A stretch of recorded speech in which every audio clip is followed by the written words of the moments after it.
Hello, my name is Ryan. I'm going to be painting and talking about some stuff. I mean, I'm not going to talk about anything related to falling, etc. So, oh my goodness. What I'm going to be talking about is how happy I am to see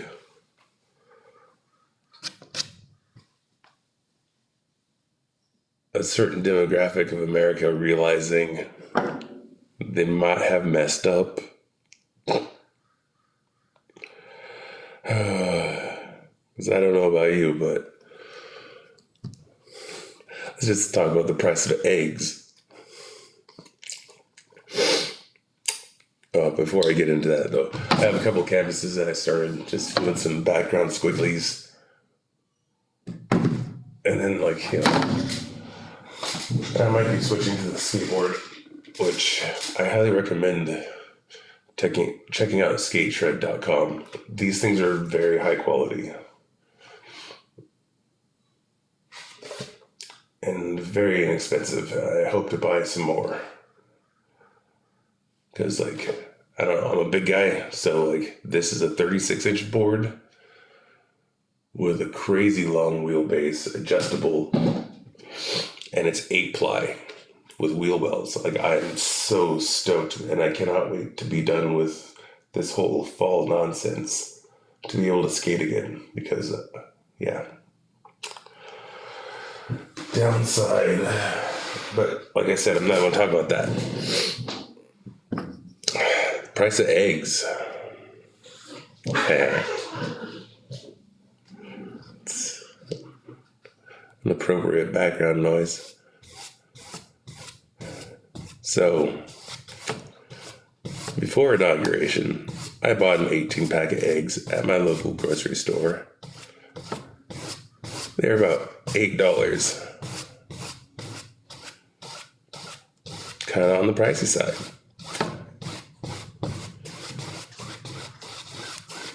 The day before yesterday, we're almost a month in. There's been a lot of nonsense going on that affects the prices of everyday goods, etc. That same exact 18-pack is now $11.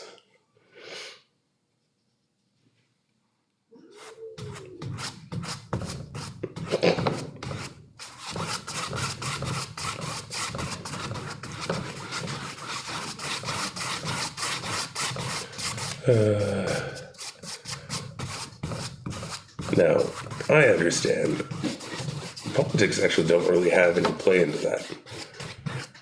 There's a lot of other factors currently at play that affect the costs of those.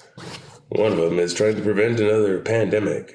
Another one is, immigration stuff, etc. But I'm not going to get into the weeds of that because I am ignorant in that aspect as far as how does that affect the poultry industry. I mean, other than I don't see anybody sporting the Dayglow skin wanting to do any of that shit work. Let's just face it.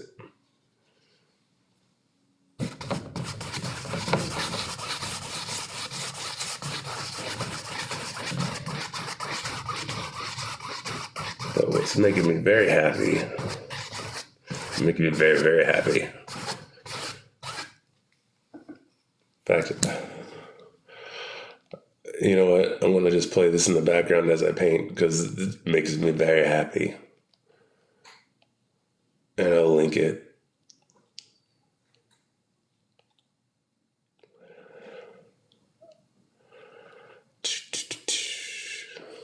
Well, seeing that Nick Fuentes douchebag going, wait a minute, could all that stuff be negatively impacting us too?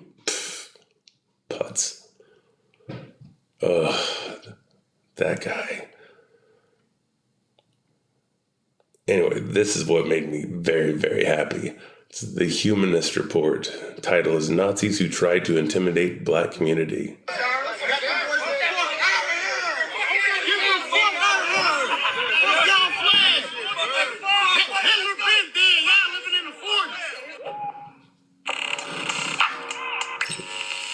Just listen and to that, this. my friends, is how it's done. That is precisely how you respond to neo-Nazis when they show up in your town.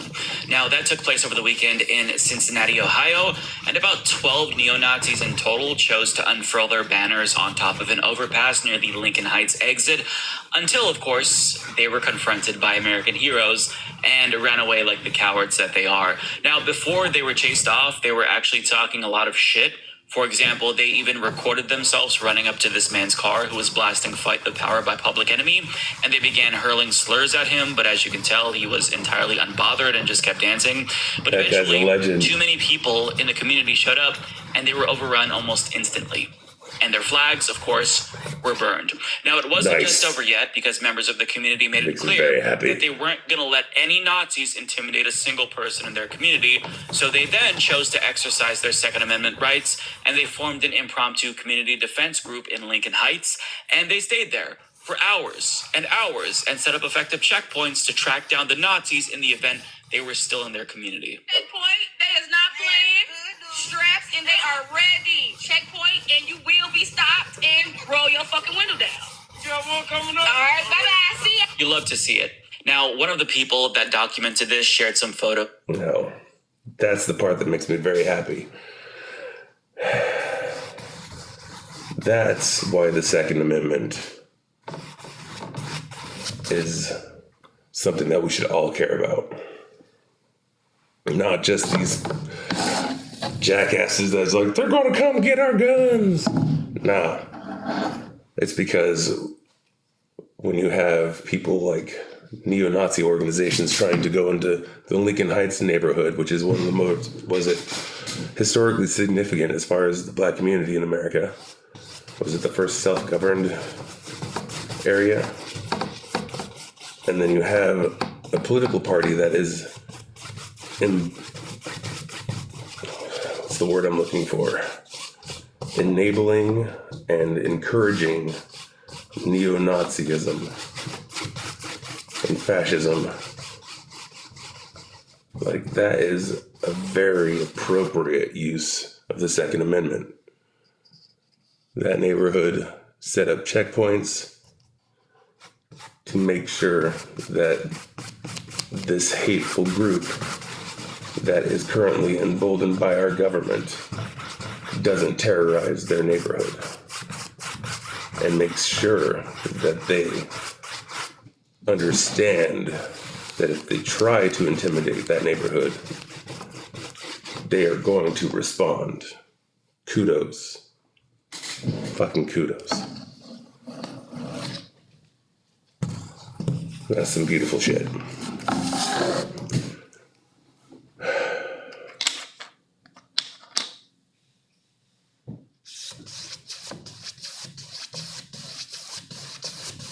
And as far as that Nick Fuentes guy that I was commenting on, I was just watching, what's this guy's name? Owen something. This is the first time I've come across this channel.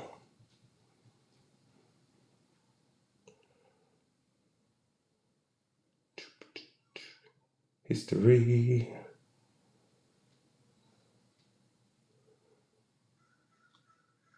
Let's watch later.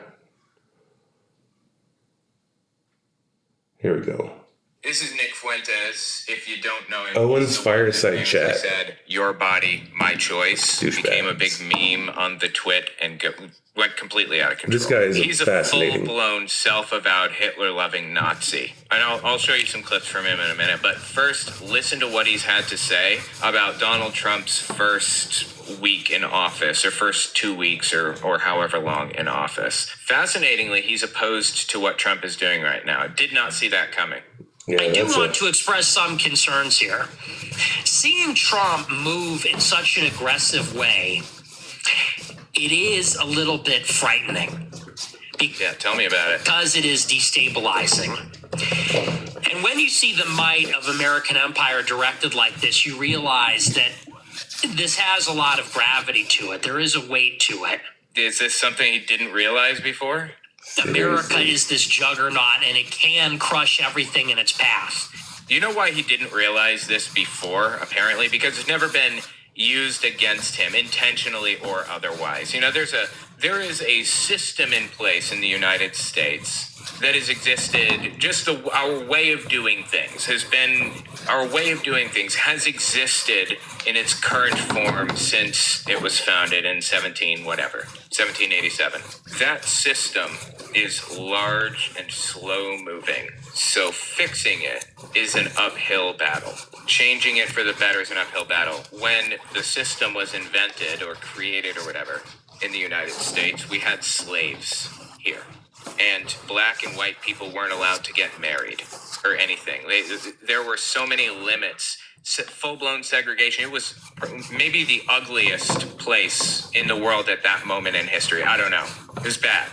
And it took 100 years after slavery ended to legally end segregation and Jim Crow laws and things like that, to put in place the Civil Rights Act, I believe is what it was, from 1965. It took 100 years before we could send black people to schools with white people.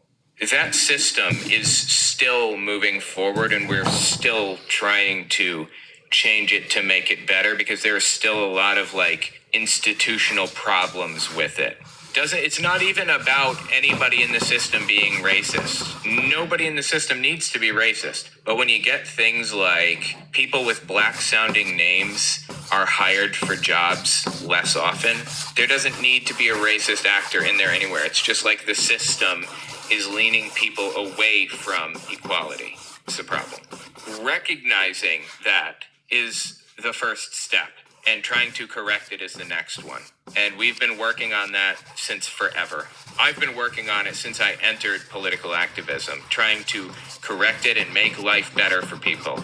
Nick Fuentes doesn't realize that, because he's never been the victim of the systemic problems that exist in the United States.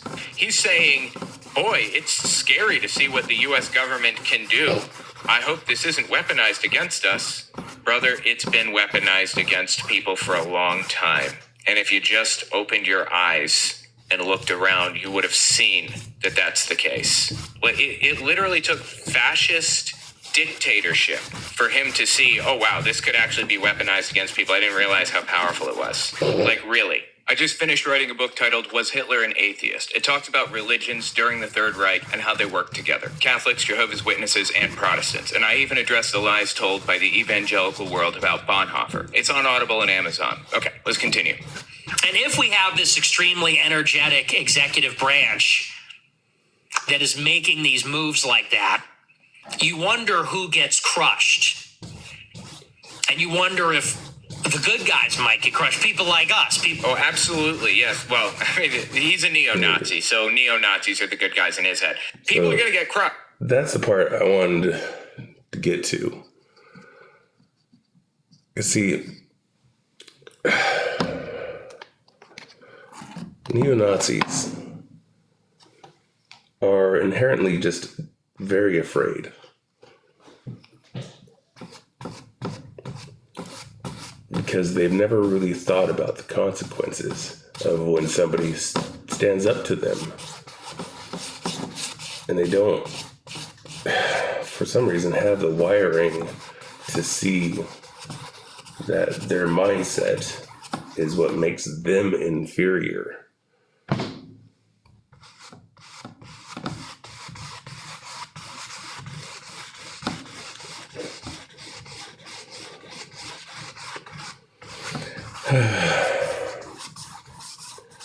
And it's funny to see one of the big neo-Nazi mouthpieces with the last name Fuentes, of all things. It's a weird world. Anyway, genuinely processing, oh, wait a minute.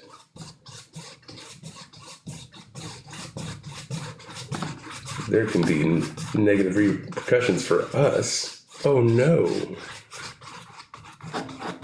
Because because they've never even thought about it. But like that community in Lincoln Heights proved, like, I highly encourage people watching all the footage from that. It's very encouraging because you see these neo-Nazi guys out there with assault rifles protesting, and then that guy shows up bumping "Fight the Power" with a handgun in his hand. Just dancing along to it while they're sitting there screaming at him, calling him everything.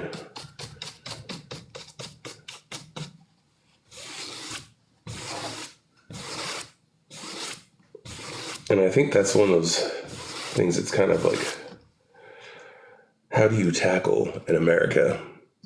It's the freedom of speech part. Because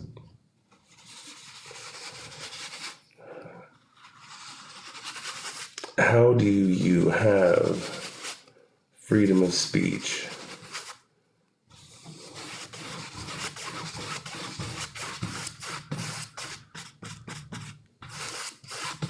like where do you draw the line of freedom of speech and hate speech? You know, because hate speech, like what the neo-Nazis were doing in Ohio, that was a terrorist act. That was an assault on the community to intimidate them. And my understanding of assault is like, you know, approaching somebody in a menacing manner, kind of insinuating that you are ready to assault them. And what they were doing was just that.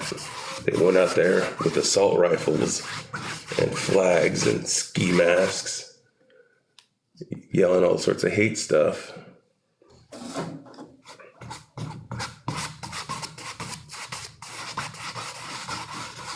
Like, that shouldn't be the case. That should be considered a terrorist act, not an exercise of freedom of speech.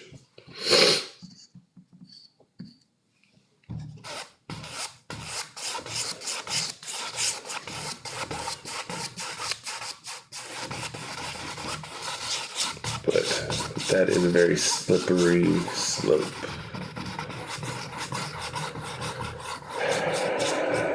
Paradox.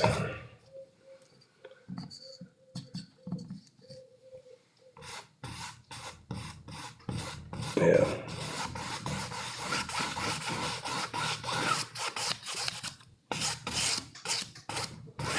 Anyway, I highly encourage everybody to go check out those two videos because they're fascinating. But yeah, remember, if you encounter anybody spouting any of that neo-Nazi bullshit, punk them, bully them, get right up in their face. They're very easily intimidated, even if they're in a group.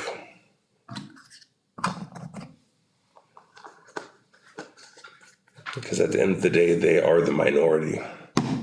Most of us just want to exist and enjoy life and try to collaborate peacefully with everybody around us. So yeah, hope you have a good day.